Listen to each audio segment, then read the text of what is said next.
गाड़ी फंस जाता है, चलता नहीं सही से। हम लोग गरीब आदमी हैं, गाड़ी घोड़ा ले लिए हैं, चलाते हैं, बहुत परेशानी का सामना करना पड़ता है। पिछले साल 2017 में जो बाढ़ आई, उस बाढ़ के बाद तो इस पर कुछ कार्रवाई नहीं हुई है।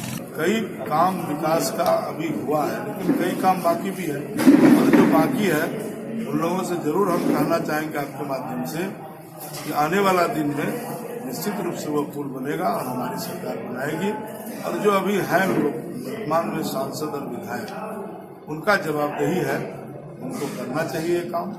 सरकार तो काम कर रही। दुनिया 70 साल की बात करते हो, मैं अभी उपचुनाव में आया और देखो 70 साल बिहार की हालत बहुत खराब है और इसके लिए मैंने इस जिला को अत्यंत पिछड़ा घोषित कराया। ये सबसे बड़ा अपॉर्चुनिटी है और देश में नंबर 1